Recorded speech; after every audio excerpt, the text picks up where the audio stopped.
નમસ્કાર દર્શક મિત્રો, હું છું રૂપલ લુણીચિયા. સંપૂર્ણ ન્યૂઝમાં આપનું સ્વાગત છે.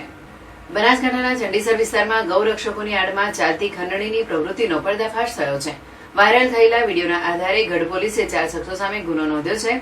પોલીસ તપાસમાં બહાર આવ્યું છે કે આરોપીઓ પોતાને ગૌરક્ષક તરીકે ઓળખાવી પશુઓ લઈ જતા વાહનોને રોકી હપ્તાની માંગણી કરતા હતા. ટ્રક ચાલક અને માલિકની પૂછપરછમાં સામે આવ્યું છે કે આરોપીઓ વાહનોને ચંડીસર વિસ્તારમાંથી પસાર થવા માટે પૈસાની માંગણી કરતા હતા.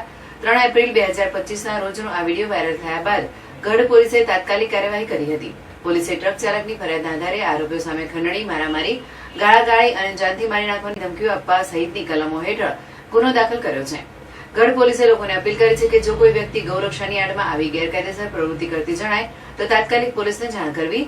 આ અંગે ગઢના પીઆઈએ જણાવ્યું હતું કે 3 એપ્રિલ 2025નો વિડીયો વાયરલ થતા તેઓએ અનુસંધાને તપાસ કરતા જાણે આવેલ કે ચંડીસરના કેટલાક ઇસમો અહીંયાથી બકરા ભરેલી ટ્રકો પસાર થતી હોય તેને ખોટી રીતે હેરાન કરતા હોય તેવું જણાઈ આવેલ છે.